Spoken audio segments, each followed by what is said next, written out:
Então nós queremos dar as boas-vindas a todas as pessoas que vieram participar conosco nesse terceiro momento do estudo da Gaudium et Spes, dentro de reflexões que nós estamos fazendo sobre os 50 anos do Concílio Vaticano II, aqui no Barco de Jesus, na Capela de Santa Luzia, na Luciano Carneiro, em Fortaleza, Ceará. Então, ano passado, nós estivemos vendo, ano passado de 2013, estudamos duas constituições do Concílio, a Constituição Dogmática do Unigêncio e a Constituição Sacrosanto do Concílio sobre a liturgia. Dessa vez nós estamos estudando a Constituição Pastoral Gaudium et Spes e vamos então abrir um espaço para alguma colocação daquilo que foi comentado nesses dois primeiros momentos sobre a parte introdutória da Gaudium et Spes. Então, será que alguém deseja fazer algum comentário, alguma observação para a gente trocar ideia sobre algum assunto que tem chamado mais atenção?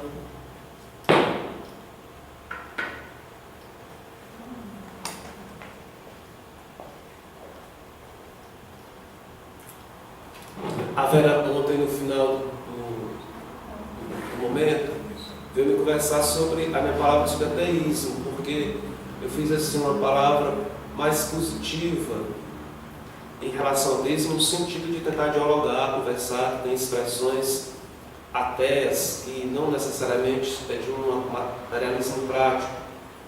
E a Vera estava me comentando de grupos ateus que ela tem contato, vamos dizer, esses grupos sociais, essas redes sociais que são bastante agressivos em relação à religião. Então eu estava comentando ontem que realmente valeria dizer o seguinte, existe o famoso fundamentalismo religioso. O pessoal fala muito que tem fundamentalismo islâmico, mas diz que também tem um fundamentalismo entre os evangélicos, tem um fundamentalismo entre os católicos, mas também os próprios ateus dizem, isso não é palavra de cristão falando de ateu, que existem ateus fundamentalistas, que não têm uma reflexão mais profunda sobre o que é ateísmo e qualquer coisa vai bater, vai fazer certas atividades, é porque é ateu, tem que ser assim. Por exemplo, nós podemos situar dentro dessa linha fundamentalista o que aconteceu naquela manifestação da Jornada Mundial da Juventude, não é? Pessoas que não querem saber nada de igreja, não querem saber nada de fé e acabam fazendo manifestações que não deixam de ser religiosas, porque se você não quer saber nada de Deus, se você não quer saber nada de fé, não precisa ficar fazendo agressões aos elementos que são religiosos das pessoas. Se isso não tem significado nada para você, então tem uma outra postura, mas acaba sendo uma postura religiosa e fundamentalista. Nós podemos questionar bastante certas posições que existem. Então existem grupos que são de fato agressivos, que em vez de talvez pensar coisas que sejam soluções para a sociedade, ficam só de ficar criticando a igreja, e a gente fica se perguntando, será que certos ateus não são mais católicos do que o próprio católico? Porque a vida é falar mal da igreja. Será que não tem outro tipo de discurso para fazer? Mas existem ateus bem diferentes. Fora essas pessoas que são mais agressivas, por exemplo, conheço pessoas na vida da psicanálise, que eu acho muito bacana isso aí, sabe? Eu falo muito isso lá na faculdade. É que existem ateus que nos debates eles aceitam a argumentação do apelo a Deus, não que seja dentro da mesma compreensão que nós, cristãos, ou pessoas que são crentes, apelam. Porque eles dizem o seguinte, que quando um grupo ou pessoa apela para Deus, ela está apelando para aquilo de melhor que tem dentro do ser humano. Está entendendo com o raciocínio? Embora eles não acreditem em Deus, mas quando a pessoa apela para Deus, ela está apelando para aquilo que existe de melhor dentro do ser humano. E nós podemos fazer esse raciocínio mesmo. Quando nós estamos apelando para Deus, para o Senhor, nós estamos não procurando qualquer coisa à toa, mas são as nossas energias espirituais mais profundas. Então é interessante como ateus fazem esse tipo de percepção, não é? No texto que nós tivemos lá sobre a luminigência, no momento, nós conversamos um pouco sobre a vida de uma sociedade plural, que eu não vou querer voltar essa reflexão aqui, que nós temos o direito à nossa identidade católica, de cristão, de uma profissão de fé, dentro de uma sociedade que tem várias possibilidades de se organizar, não é? Nós temos um problema também que o Estado, quando é ateu, o Estado, quando não é ateu, nós somos um Estado que é laico, mas o Estado laico também não implica que é um Estado ateu. Nossa Constituição apela para a fé, apela para Deus, não é?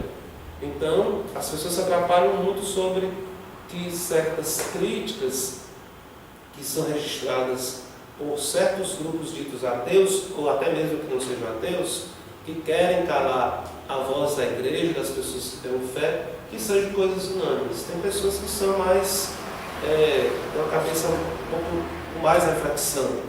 Tanto assim que nós temos o Habermas. O Habermas, ele é ateu, mas ele não aceita certo desrespeito a células iniciais humanas, como os grupos feministas apelam. Então tem grupos de ateus também que não são a favor de aborto. Não é porque não acredita em Deus que não vai compreender que aquela vida humana ali tem o seu valor, sua importância. São coisas que são bem diferentes, existem diversos tipos de pensamento sobre isso. Agora, o que eu acho interessante no texto é que o texto diz que a igreja não aceita, rejeita o ateísmo, mas que a gente precisa aprender a trabalhar com pessoas que pensam diferente também da gente e que tenta fazer uma leitura do ateísmo para que nós possamos também nos situar e também, dentro daquilo que compete a nós, e é culpa nossa por essas coisas acontecerem, a gente tem também procurar corrigir. Como o texto fala, que às vezes o ateísmo surge quando os cristãos não têm um testemunho autêntico.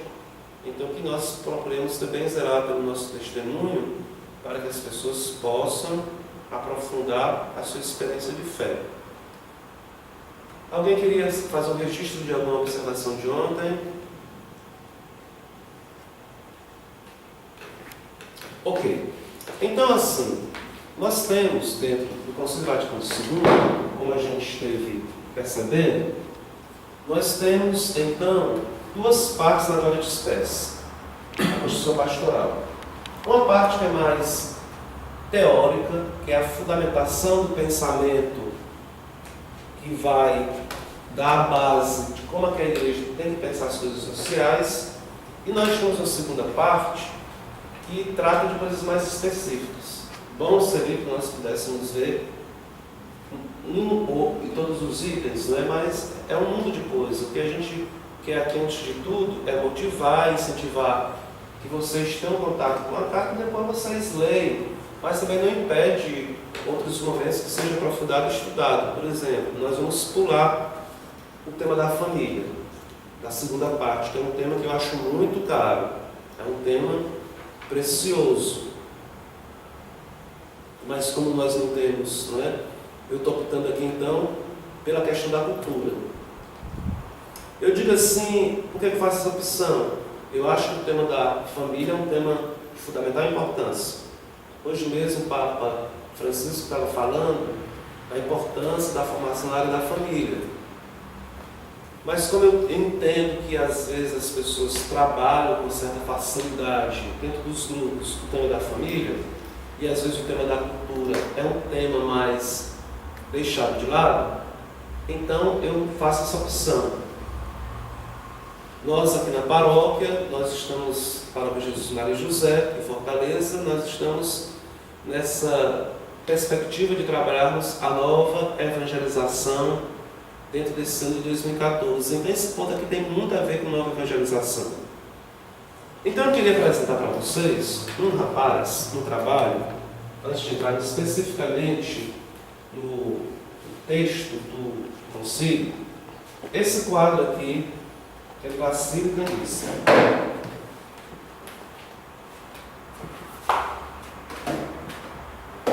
vocês podem apreciar o trabalho. Esse trabalho, para mim, foi uma grande descoberta. E eu descobri esse trabalho do Kandinsky de uma forma assim, muito especial. Eu estava viajando para a Alemanha, fui visitar uns amigos meus quando estavam para retornar para o Brasil. E esses meus amigos sabiam que eu gostava muito de pintura e que eu pintava. E que eles sabiam também que eu gostava muito de visitar museus. Não é? Eles já tinham me oferecido a oportunidade de conhecer o Museu de Stuttgart, que inclusive tem uma coisa muito cômica que aconteceu lá em Stuttgart. Eles me disseram, foi ver lá o Museu de Stuttgart, de arte moderna. Eles me comentaram, isso aqui para mim é uma história clássica.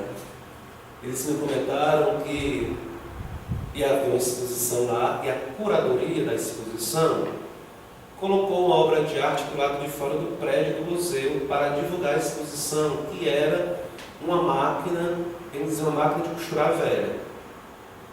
O carro dos lixeiros passaram, viram a máquina, viram a obra de arte fora do prédio, divulgaram a exposição, pegaram a máquina e jogaram no carro do lixo, né? Então isso foi assim uma piada a nível geral da cidade. A gente chegando lá em Stuttgart, ou então na cidade onde eu fiquei, que era Hausengerden, era uma cidade muito interessante, porque você andava pela cidade e você via obras de arte. Mas eram obras de arte, eu acho que isso aqui ajuda muito a gente perceber muitas coisas. Tinha obras de arte na cidade. As cidades, por exemplo, elas eram para que tenham obras de arte nos prédios, né, nas ruas. Quando uma cidade tem belas obras de arte na cidade, essa cidade fica mais valorizada. Nós temos uma lei em Recife que obriga os prédios a colocar obras de arte em cada prédio. Você vai em Recife e você vê esse esforço. Aqui em Fortaleza, alguns prédios tentaram copiar isso.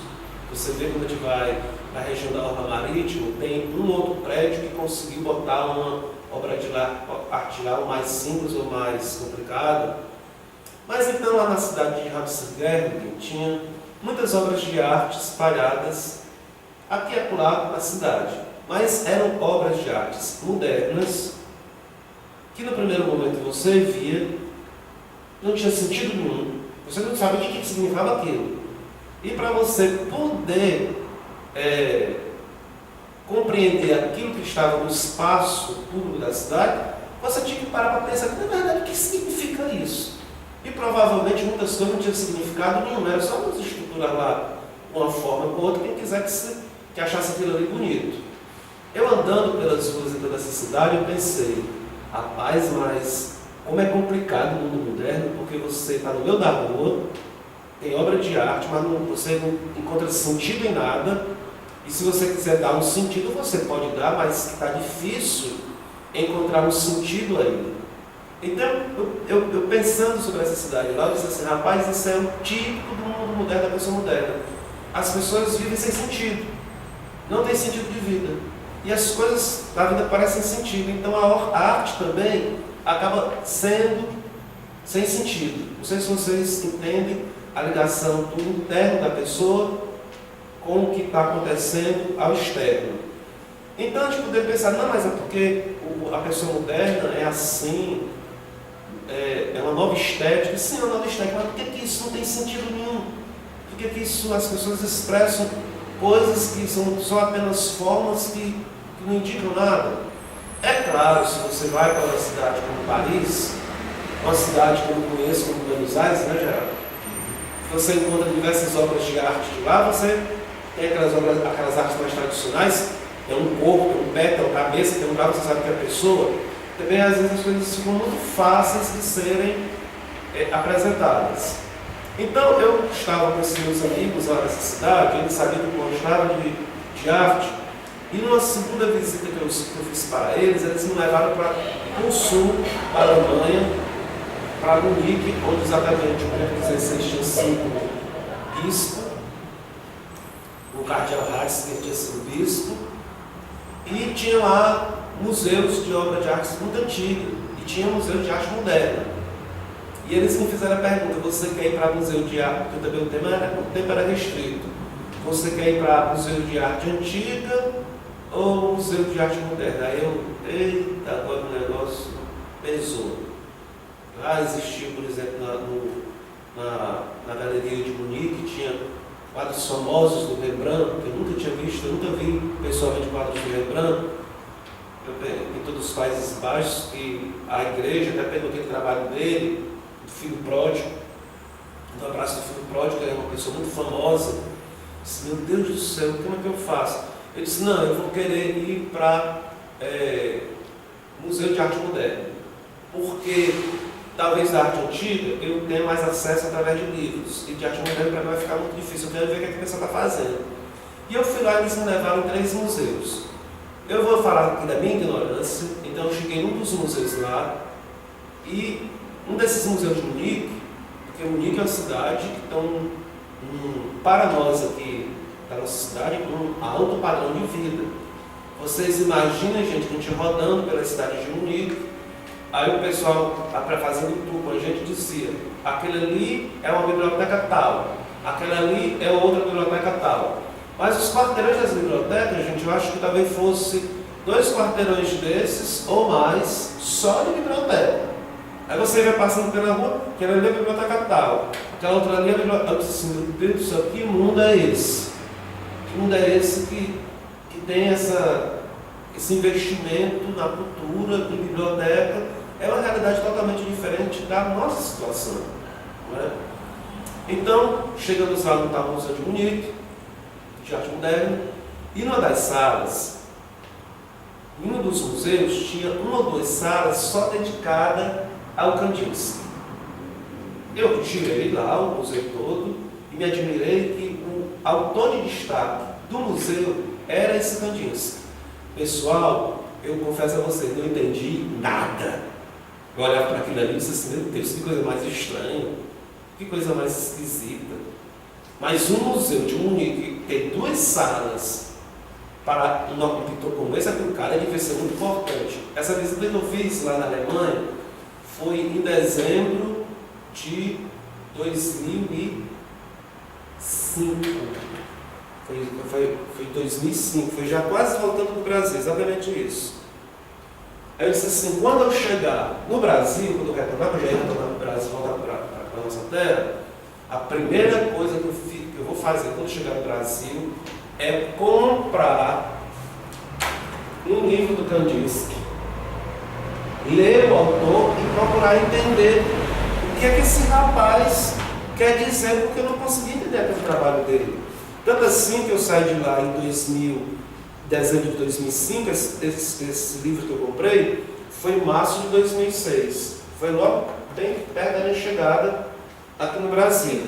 Então eu fui ler o Kandinsky e eu fiquei maravilhado com o autor, porque ele é uma figura russa que se naturalizou na Alemanha, e ele primeiro era um autor que fazia figuras mais ou menos sem ser abstrato, e ele foi saindo das figuras normais para o abstracionismo.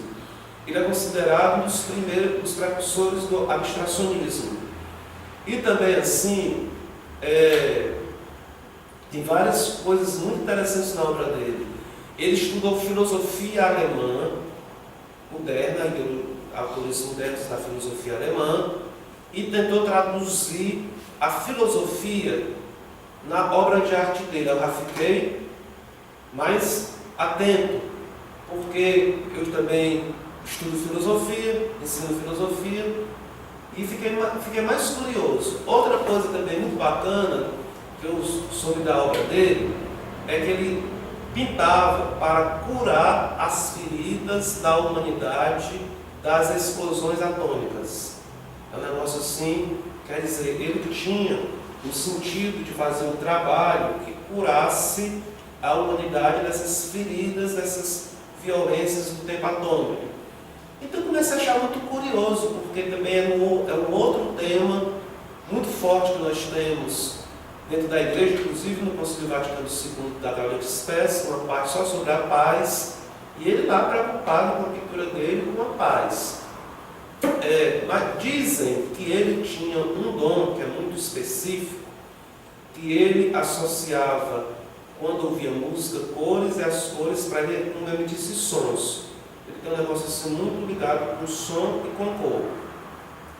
Então a gente vai olhando para esse quadro, e eu me apaixonei por essa composição número 8, é o trabalho que eu acho mais maravilhoso dele, por causa desses riscos que ele fez ao longo do trabalho. Tá? Vocês estão vendo que tem uns riscos assim?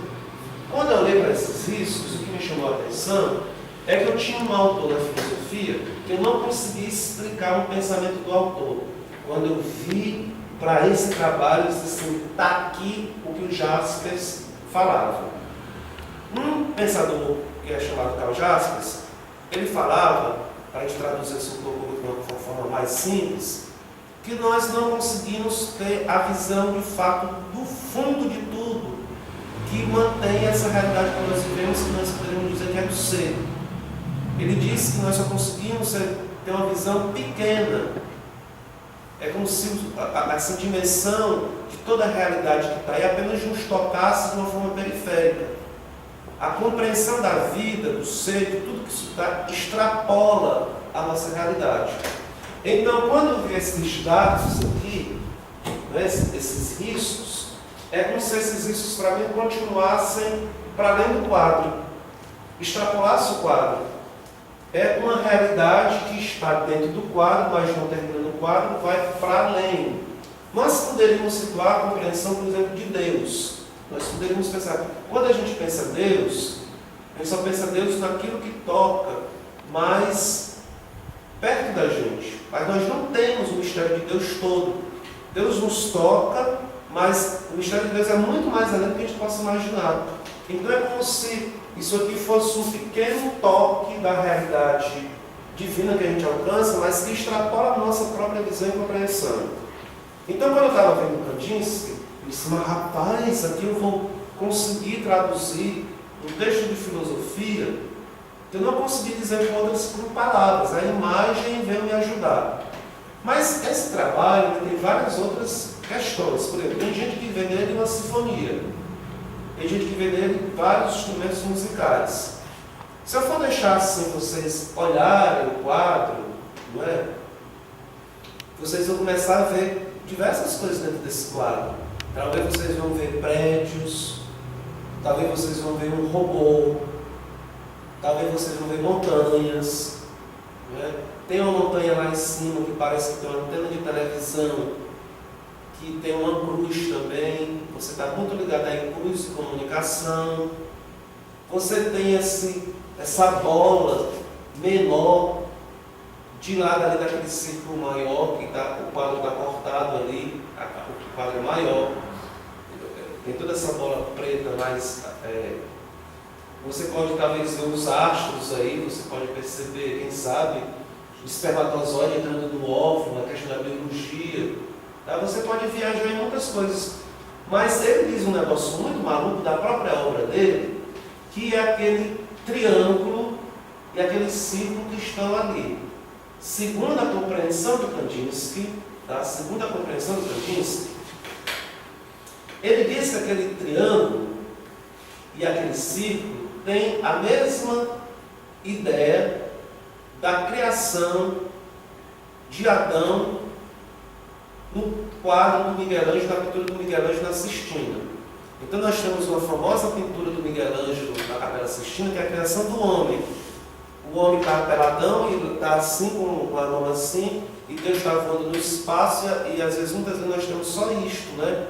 A mão de Deus se aproximando da mão do homem. Então, dizem até que a teologia, a história da salvação, está resumida naquelas duas mãos. A mão do homem indo ao encontro da mão de Deus, a mão de Deus indo ao encontro da mão do homem. Para Kandinsky, um círculo com um triângulo tem o mesmo significado. Na cabeça lá dele é isso. Então, ele fez essa pintura, ele começou com um movimento abstracionista, e essa pintura foi apresentada lá em Munique, foi apresentada lá na Alemanha. Rapaz, quando ele foi fazer a apresentação dos quadros dele em Munique, foi uma uma má recepção da pintura dele. Tá? Houve muitas críticas negativas do trabalho dele, inclusive nos jornais disseram, ele fumou muito haxixe para poder pintar esse tipo de coisa. Quer dizer que ele fumou muita maconha para poder fazer esse tipo de pintura. Então, o Kandinsky ele passou por um processo de rejeição, de incompreensão dentro da cidade que ele estava expondo, e por causa vamos dizer, da pintura da sua arte, ele enfrentou a cidade toda. E eu trago também isso para a experiência de fé, que às vezes a gente não quer enfrentar a cidade pelas nossas opções de fé. Mas as pessoas arriscam enfrentar a cidade por uma coisa talvez mais simples, mais humana, que é pela arte. Mas ele que foi profundamente não valorizado na época da exposição, depois a cidade tem 2 salas só dele. Quer dizer que esse trabalho dele deu muitas voltas e acabou sendo reconhecido de uma forma internacional. Então essa obra do Kandinsky, se nós fôssemos aqui trabalhar o que é que ela representa para cada uma, ela diz muitas coisas. Mas por que eu trouxe o trabalho hoje do Kandinsky para nós, hoje no tema da cultura? Porque a igreja, no espaço lá, quando está falando sobre cultura, ela diz que nós precisamos nos abrir às novas artes. Nós podemos completar aqui com algo que nós já escutamos no Sacrosanto Concílio. O Sacrosanto Concílio, falando lá sobre arte, dizia que as igrejas deveriam retirar dos seus espaços as artes que são medíocres, não é? Isso aqui é uma observação bem interessante. Por outro lado, a igreja, ela foi sempre muito aproximada da arte. Você pega, por exemplo, o período da Renascença, né? A igreja, ligada lá com o Miguel Ângelo da vida, então a igreja ela teve muito contato com a arte, ela fazia com as culturas uma forma de catequese. Você vê, por exemplo, o Giotto lá na igreja lá de São Francisco em Assis, tem todas as pinturas lá da vida de São Francisco e da criação, dos textos bíblicos, porque as pessoas não tinham livros, e através da pintura, através da arte, as pessoas eram comunicadas sobre as verdades da fé. Então a igreja já teve uma época que foi muito aproximada da arte. Parece que depois houve um certo distanciamento. Aqui mesmo em Fortaleza, uma pessoa como Descartes Gadelha, que é um artista conhecido nosso aqui, no alto nível artístico, no nosso Museu de Arte da Universidade, tem uma sala dedicada só a ele, que nós na hora já fomos visitar. Inclusive quem estiver vendo o vídeo pode depois acessar o Museu de Arte da Universidade Federal, tem lá a sala do Descartes Gadelha. Descartes Gadelha fez aquele trabalho para nós do nosso sacrário e da nossa cruz de procissão. É um artista muito especial para falar dele. Ele se doía disso. Padre, outras épocas a igreja era mais aproximada da arte.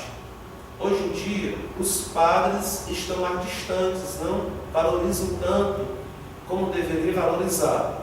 Se talvez outras épocas a igreja era exageradamente ligada à arte, hoje parece que nós estamos numa situação oposta.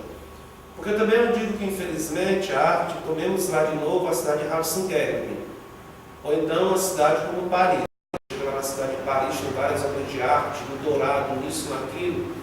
Ao mesmo tempo que a cidade é muito bela e artística, a arte ela tem um peso que nós podemos dizer também materialista.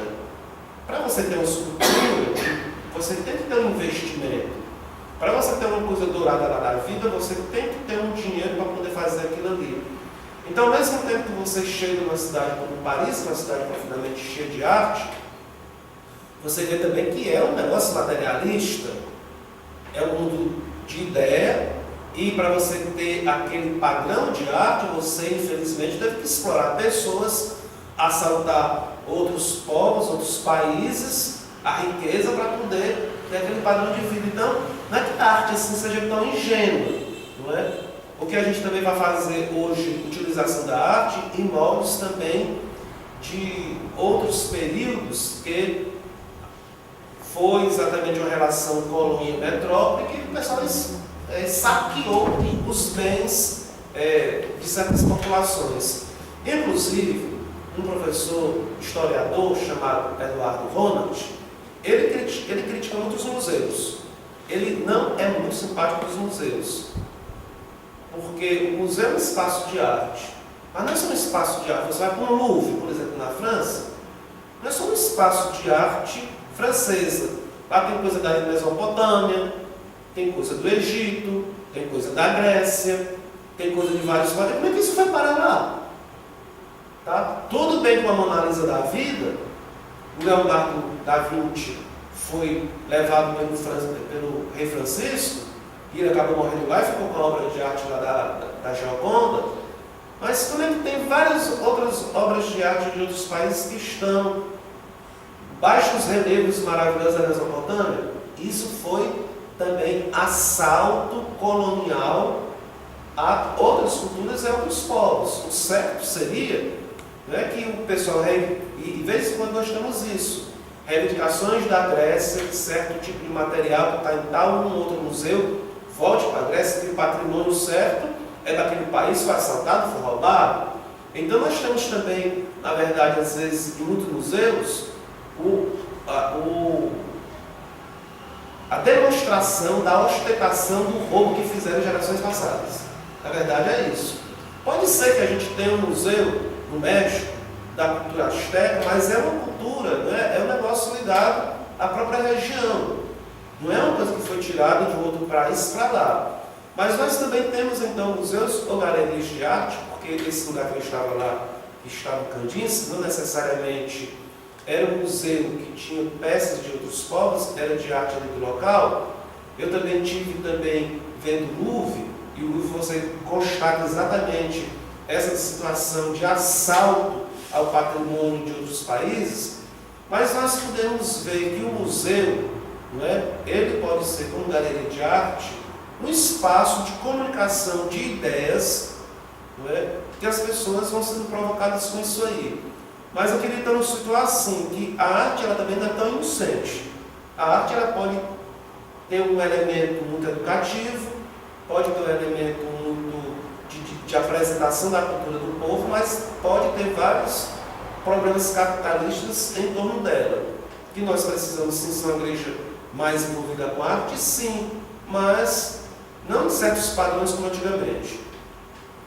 Mas esse negócio aqui do Kandinsky é um negócio tão particular que você olha assim para o Kandinsky, mas né, eu particularmente eu gosto muito dessa obra, das cores, de tantas e tantas outras coisas que vão aí.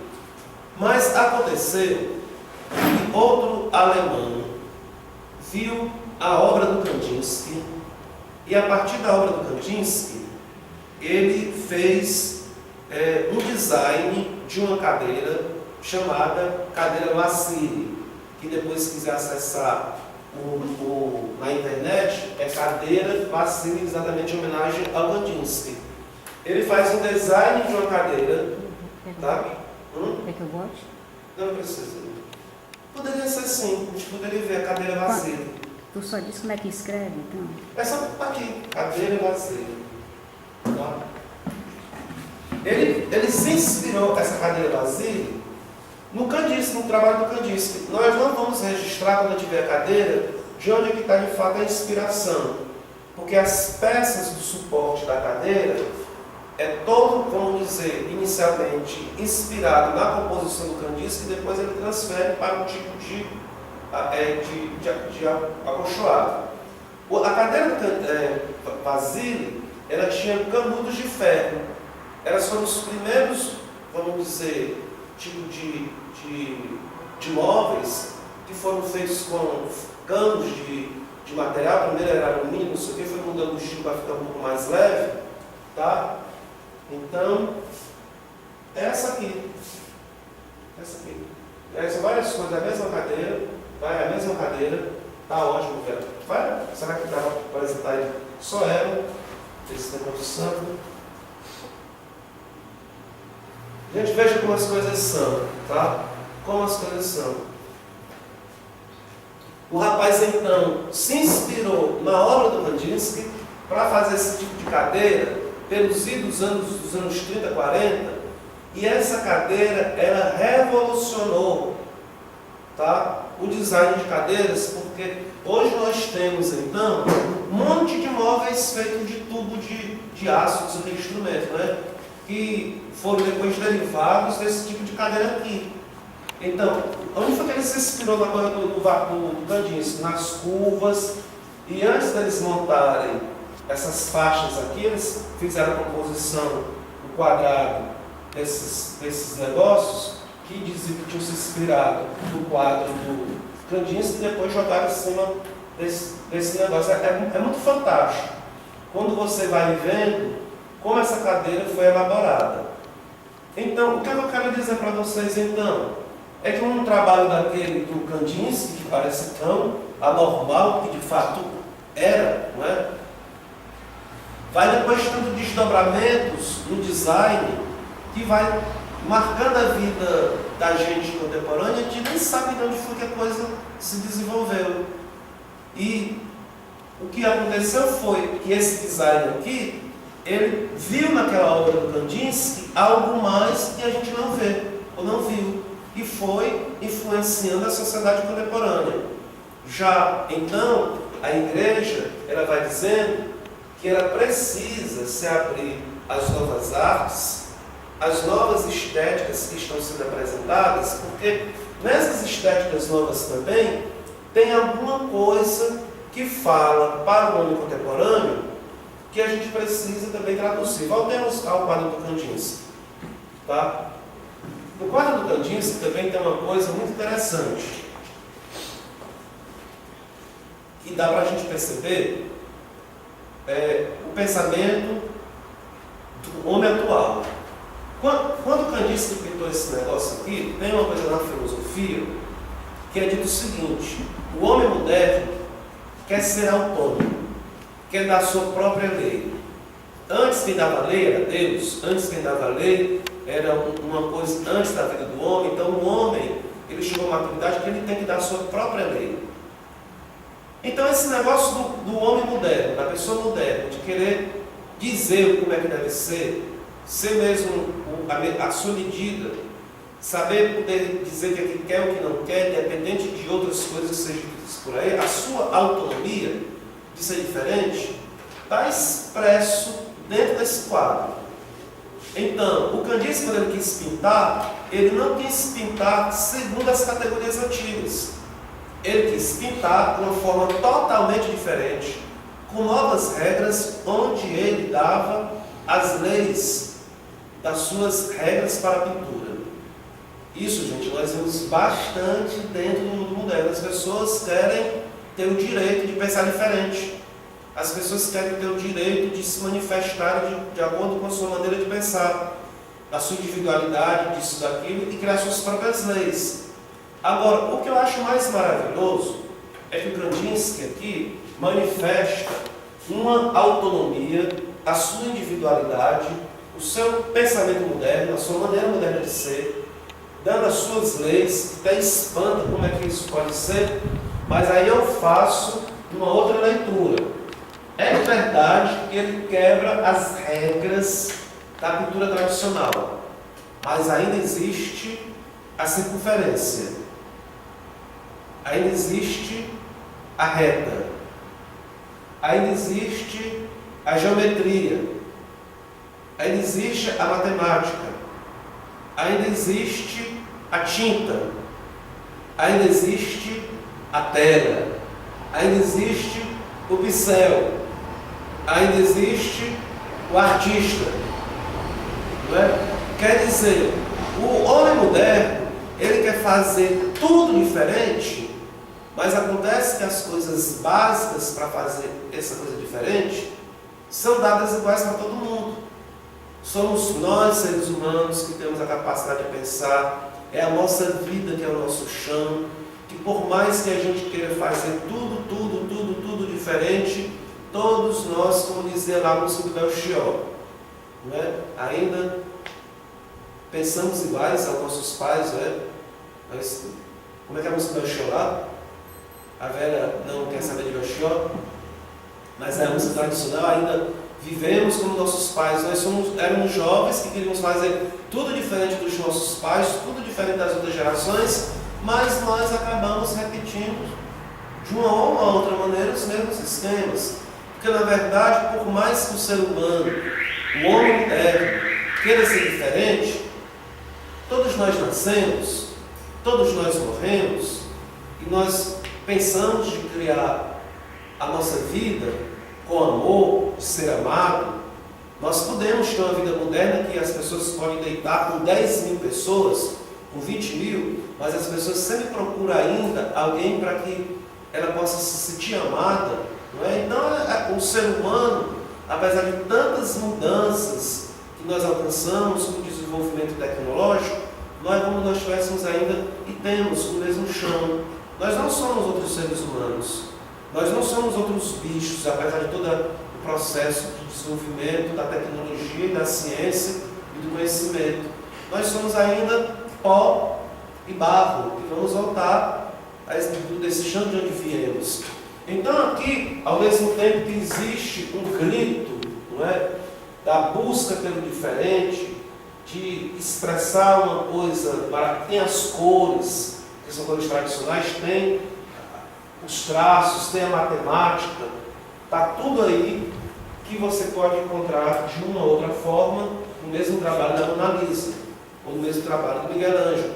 Tem até a religião, não é? Porque a religião é um tema que muitas vezes os quadros, o artista vai e volta e não quer ver, não quer mais pintar a religião, depois volta para pintar a religião, ou então que a religião é uma coisa muito batida, quer pintar outra coisa, mas até a questão religiosa, como ele falou, que aquele triângulo, aquele círculo representa Deus e o homem, até o elemento religioso tradicional está aí dentro da composição como essa. Então, por mais também que o homem moderno queira ser diferente de outros tempos, a religião também acaba sobrevivendo e persistindo e sendo um dos pontos que o ser humano também tem que pensar e se posicionar.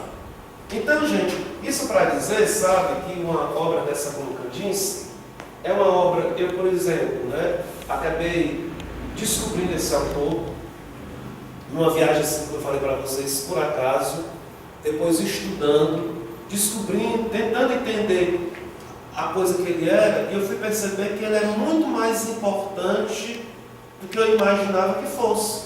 Porque quando você se depara em outras pessoas pegando a obra dele para se influenciar no design, influenciar em outras coisas, não é? Também, por exemplo, eu tenho na faculdade esse tipo de coisa. Eu sei que nós, por exemplo, na igreja, nós sempre fomos muito abertos à música. A música é uma coisa que nos acompanha de uma forma contínua. Mas já com negócio de pintura, já é uma coisa mais difícil. E uma pintura com uma estética como essa, é uma estética que é uma estética, no primeiro momento, hermética. É uma estética, no primeiro momento, fechada. Mas quando você vai entrando, percebendo, meditando, teve uma vez um seminarista que me fez uma reflexão que eu achei incrível sobre esse quadro. Teve um menino que disse assim: eu não consigo ver nada nesse quadro do Kandinsky. Sinceramente, professor. Aí um outro me respondeu para o próprio aluno respondeu para o outro: mas como é que você não consegue ver nada nesse quadro do Kandinsky? Se você não consegue ver nada no quadro do Kandinsky, você não dá para acreditar na Eucaristia. Coisa absurda, né? Porque ele disse: o que é a Eucaristia? A Eucaristia é você aceitar que nosso Senhor está naquele pão. Como é que você consegue enxergar Deus no pedaço de pão?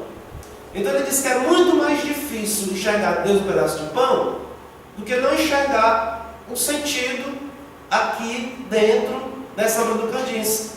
Então eu estava dizendo lá: se você não conseguir ver sentido desse negócio, você não entende o mistério da Eucaristia. Eu achei, meu Deus do céu, onde foi que nós chegamos com essa leitura? Para dizer que vai provocando, não é? vai provocando, vai provocando. Bom, então, esse trabalho do Kandinsky está bem dentro aqui das novas artes. Também, dentro da questão da parte da cultura, a cultura vai chamar a importância da literatura, certo? Que a literatura, ela deve ser fomentada dentro da igreja. Se nós formos pensar bem, o que é o texto sagrado? É uma literatura. O que é a Bíblia? É um texto escrito. Se você for pegar o Sermão da Montanha, já vi tipo de comentário como esse. O Sermão da Montanha, as Bem-aventuranças, é uma obra-prima da literatura universal. E nós podemos considerar que sim. Né? Bem-aventurados os pobres em espírito, porque deles é o reino dos céus. Bem-aventurados os aflitos, porque serão consolados, e lá e vai. Então é um texto de uma beleza, de uma riqueza profunda, tremenda. Mas nós acabamos também nos distanciando da literatura. Sobre a literatura, então, Vera, vamos pegar o Dostoiévski. Vamos pegar o filme. Nós vamos pegar aqui o título de um trabalho, que é um autor russo, que é chamado Fyodor Dostoiévski. Pega Crime e Castigo, Vera. O título Crime e Castigo que vai dar a obra dele. O Dostoiévski foi uma figura que viveu no século XIX e é uma figura que eu considero ele fantástica. Tem um livro dele que já foi passado para o cinema, que vale a pena, tá? A imagem? Você vai pegar a capa do filme desse aqui? Pega aqui. Você vê que tem filmes dele, né? Joga aqui. Qual? Pega aqui da capa do filme. Ou então esse aqui também, pode ser esse que é mais nítido. Na saída geral todo. Então, esse trabalho do Dostoiévski é um negócio que eu acho fantástico. Na verdade, funcionava também assim. O pessoal começava a escrever textos para os jornais da época, e fazendo os capítulos, e esses capítulos depois eram condensados em livros. É tipo novelas que nós temos hoje, histórias que eram contadas tipo novelinha, e o povo ficava esperando suspense. O Dostoiévski é uma figura fantástica, porque ele é um cara muito conhecido da literatura universal, e ele evangelizava sem falar necessariamente em Bíblia e falar necessariamente em textos sagrados. Na história dele havia elementos que provocavam a pessoa que tinha um espírito cristão. Eu vou só dar um toque sobre esse texto do Dostoiévski, que é um texto de 600 páginas. Vale tanto ver o filme como ler o livro. Mas tem algumas coisas que eu não vou dizer o encerramento da coisa, porque senão perde a graça para quem vai assistir. Mas eu vou dar um pouco do enredo. O enredo é o seguinte: um jovem que é universitário, que tinha para estudar em São Petersburgo, que, quem sabe, né, Graça, um dia nós chega lá, né? Eu tinha muita vontade de conhecer São Petersburgo. Então, ele tinha certos bens, tinha um certo poder aquisitivo, e de repente a família dele entra em crise, não consegue mais pagar os estudos, e o dinheiro dele vai acabando para pagar a universidade. E ele vai penhorando tudo que ele tem para poder pagar, até que ele não tem mais nada. Só que quando ele vai penhorar as coisas dele, o relógio, o livro, a coisa, para a mulher, para a velha, para a mulher idosa, que compra as coisas, ele vai vendo que a mulher tem muito dinheiro. Tá? Então a história dele é essa. E se eu pegar esse dinheiro? E se eu matar essa mulher e pegar esse... Não posso matar essa mulher. Mas ele vai afundando. Ele vai afundando, e no afundamento dele econômico, ele vai afundando também humanamente e espiritualmente. Então ele resolve matar a mulher para ficar com o dinheiro dela. Um dia vai lá penhorar as últimas coisas que ele tem, e mata a mulher com machado. Só que quando ele acaba de matar a mulher com machado, a secretária da mulher está na sala vendo a mulher sendo morta. Ele olha para a mulher que ele matou e ele diz: eu não sabia que eu tinha que matar 2 pessoas. Ele vai e mata a outra pessoa. Então ele mata, pega o dinheiro e resolve a vida dele. Só que ele pensava que depois que ele matasse, a vida dele ia ser sem problema. Só que a consciência dele não deixa ele dormir.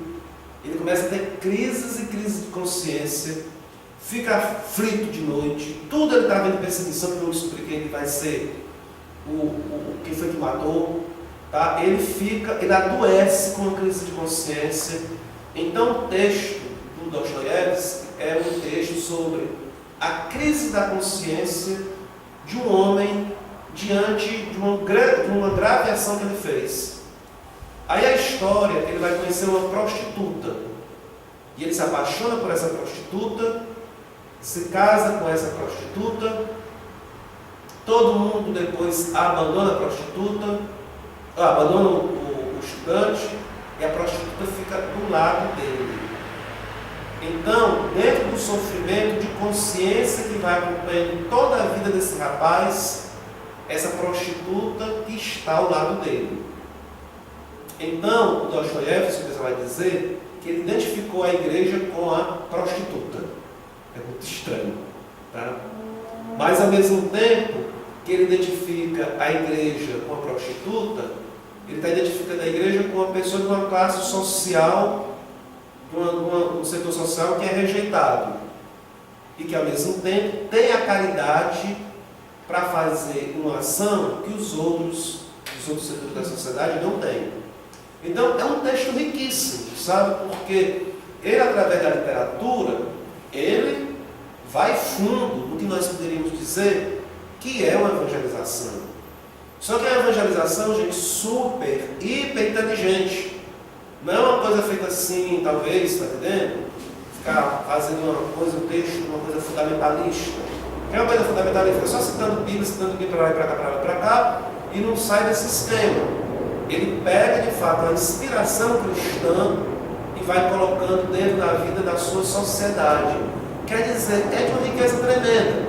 Aquilo, então, que o Dostoiévski fez, tá, a nível da literatura, ou outros autores aí que nós poderíamos, de repente, redescobrir. Eu estou citando o Dostoiévski, porque, de fato, eu sou apaixonado alguns, eu não vou dizer que conheço a obra dele em geral, por alguns trabalhos dele.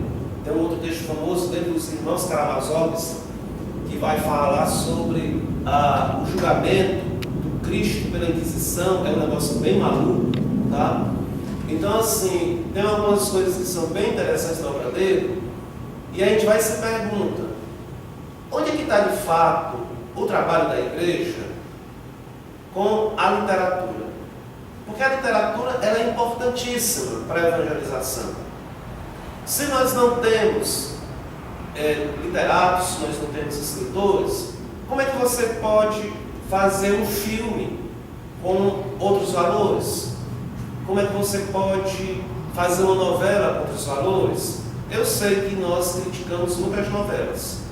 E eu sei que as novelas do nosso país são laboratórios de ensinar contra os valores cristãos, né? Se dizia antigamente que existia o Evangelho de Jesus Cristo e o Evangelho segundo Jeanette Claire, que a Jeanette Claire foi colocando diversas coisas dentro da família brasileira que um choque com os valores cristãos, e agora a Jeanette Claire é fichinha diante de diversas novelas que tem por aí.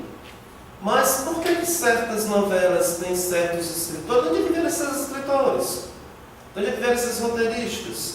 Quem foi que investiu nesse pessoal? Por que nós não poderíamos, não é, ter a literatura como espaço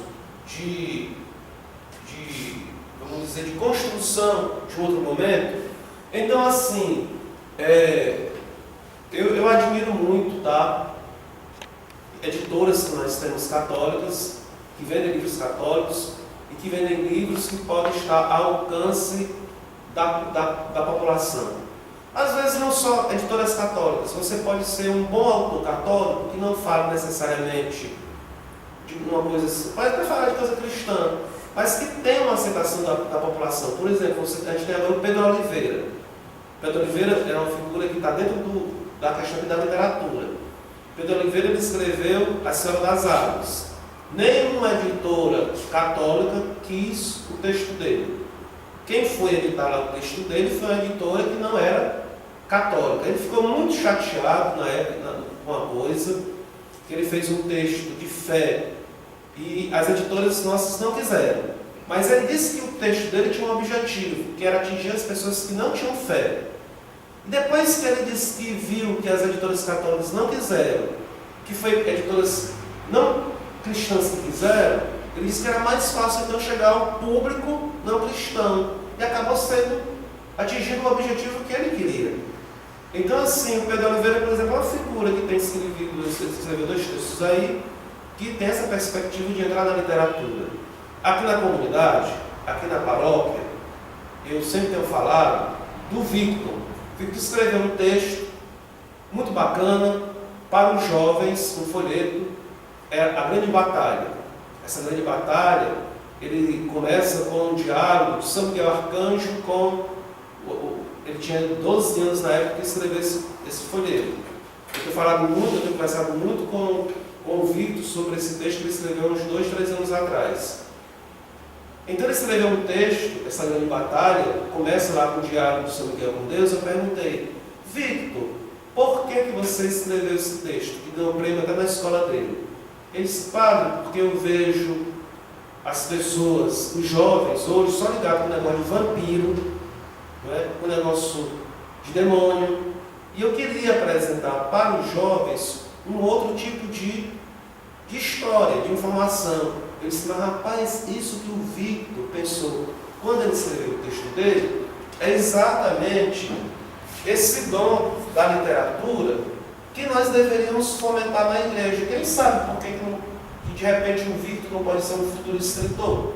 Porque de repente, se ele desejar desenvolver esse dom dele, inclusive, o pequeno folheto que ele escreveu, ele disse que queria amadurecer e desenvolver, colocar novos elementos. Por que ele não poderia ser um escritor? Por que das comunidades da gente não poderiam sair pessoas que tivessem uma cabeça para apresentar para a juventude que outros elementos que não são só vampiros e demônios, que tem outras coisas para poder a juventude ver? Então nós temos possibilidades, dentro da questão da cultura, da literatura, de fazer uma nova evangelização. Às vezes nós temos outras coisas mais simples que também são dons muito bacanas. Por exemplo, o dom da poesia. Porque não necessariamente o dom da poesia eu vou escrever um livro, mas eu tenho o dom da poesia, eu gosto de escrever um conto. Por que eu não posso ir adiante nisso? Nós mesmos, na nossa comunidade, nós temos professores de língua portuguesa. Por que nós não poderíamos solicitar que os professores de língua portuguesa pudessem fazer um laboratório com a gente, com a juventude, ou com alguém que quer escrever texto nessa linha? Então, gente, é preciso que alguém escreva. Quem que diria, quando Dostoiévski fez esse texto, quem iria imaginar que um negócio desse ia ter uma repercussão, ia ser tão conhecido a nível do mundo inteiro? Então, é um texto escrito que tem uma saída muito grande. Agora, na parte então, aqui da segunda parte sobre a cultura, que nós já fizemos a introdução com esses elementos que eu acho muito importantes, o texto da cultura, o texto vai perguntar o que é a cultura. É claro que a cultura é uma coisa muito ampla, existem diversas conceituações da cultura. Se você for ver, as conceituações são inúmeras.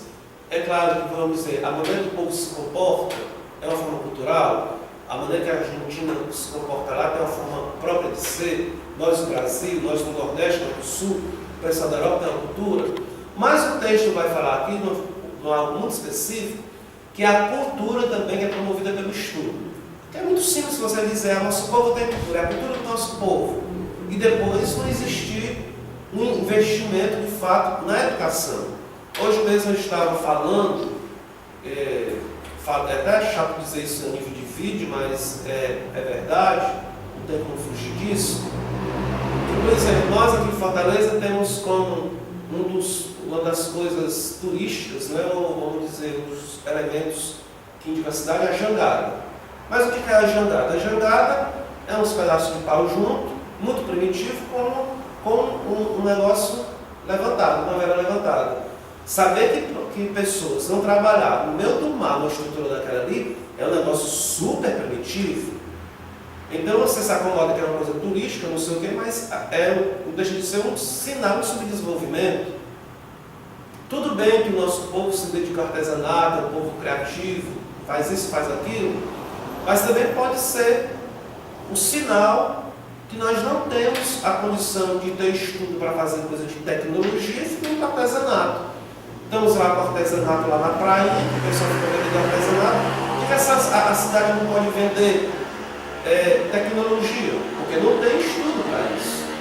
Então é muito cômodo assim, a gente falar de cultura para deixar as coisas tudo do jeito que está e não investir no progresso das pessoas. Então, o texto que você tem aqui é muito feliz, que ele chama a atenção para a cultura, onde existe uma relação também com o estudo. Porque o estudo, ele pode enriquecer, fazer progredir a cultura, né? Que você vai estudar, vai deixar suas raízes. Então ele vai falar dessa pluralidade de culturas que existe no mundo, que ele vai citar que no mundo hoje os costumes estão se tornando mais uniformes. Isso aqui a gente não tinha ainda muito claro, não era ainda o tom, o tema da globalização, mas hoje na globalização é dito muito que está havendo uma certa uniformização da cultura, que às vezes pode se tornar uma coisa perigosa. Nós temos, por exemplo, os shoppings. Mas se você for no shopping de Fortaleza, for no shopping de São Paulo, ou for no shopping de Belo Horizonte, é a mesma estética. Não é? Às vezes até as mesmas redes de loja. É tudo como se fosse a mesma coisa. Quer dizer, a cultura se tornou uniforme. Se você está aqui em Fortaleza, talvez não querer um diferencial, você vai no mercado central. Mas se você for querer a mesmíssima coisa que tem nos lugares, você vai no shopping da vida. Mas esse negócio da uniformização é tão sério que, por exemplo, lá na comunidade europeia, o pessoal tem uma loucura tão grande de controle que, por exemplo, em relação às bananas, quando eu estava por lá, nos começos da década de 2000, dos anos 2000,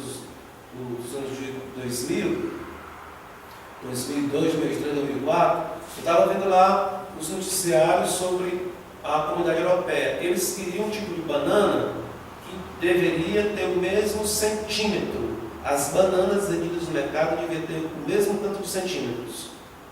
Se você for ver isso, é uma agressão violenta às espécies, né? É uma tal espécie que tem que ser vendida, tem que ter tantos... E as outras espécies de banana fica como? Você pega, por exemplo, na Bolívia, diz que na Bolívia tem 400 espécies de batata. Você pega eu não tenho aqui um número de espécies de milho no México.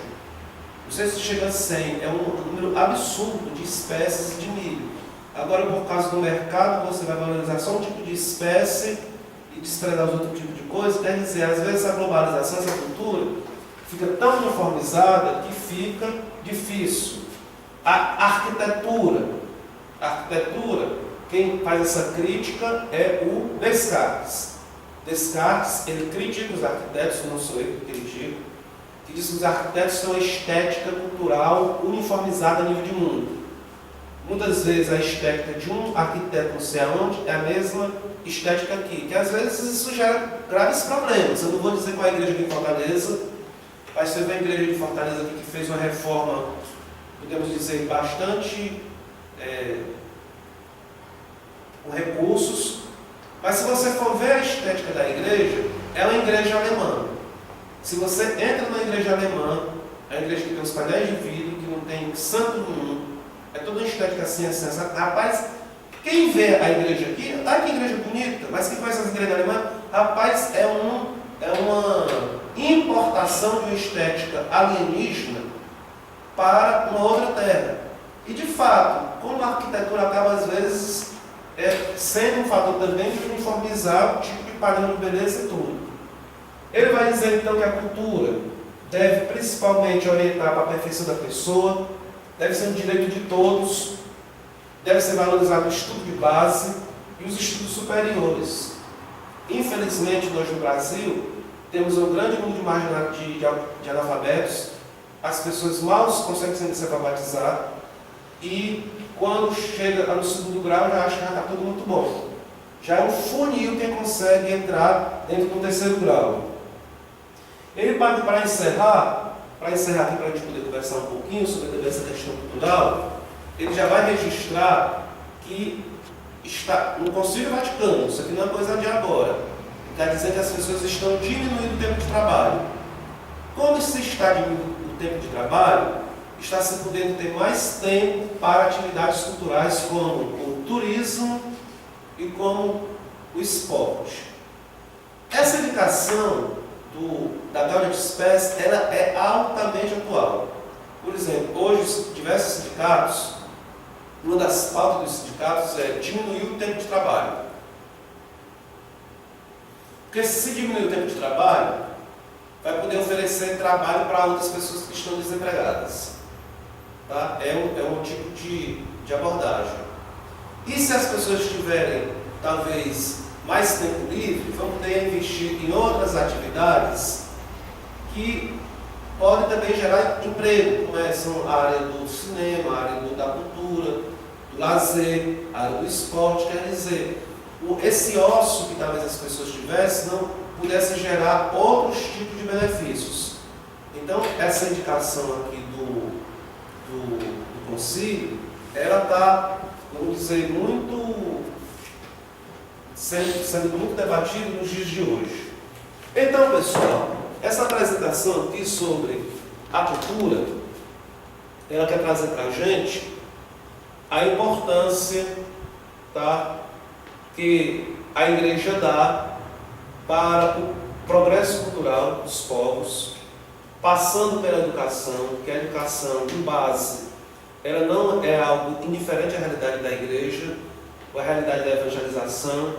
Uma outra vez aqui, a gente já teve a reunião do conselho, nós já estivemos conversando sobre a realidade das escolas aqui, e teve pessoas dizendo assim, mas o que nós estamos a ver com isso? É como se a evangelização, nós pudéssemos ser uma igreja que evangeliza em determinada área da cidade, e se a escola está bem ou mal, tanto fez como tanto faz. Então o texto está dizendo aqui para nós que a nossa ação como igreja, ela não pode desmerecer as instituições que oferecem à população uma educação de qualidade, uma educação de base, e que nós deveríamos zelar por isso para que os nossos jovens e a sociedade tivessem um outro patamar. Estava falando com uma professora agora de escola pública, ela dizia, se é verdade, se não é toda a verdade, tem muito a ver. Ela disse que a violência da escola começa na escola. Eu não vou dizer na escola, para mim começa na família. Mas a escola, ela tem um papel importantíssimo na construção de uma sociedade mais fraterna. Se você não oferece para a juventude uma perspectiva de crescimento, é claro que a tendência é marginalização mesmo. Então, com essas palavras, eu queria encerrar aqui esse ponto que a Gaudia de Spes nos chama a atenção para o problema cultural. Agradeço pela atenção. Até um outro momento que nós vamos fazer ainda sobre a Gaudia de Spes. Então,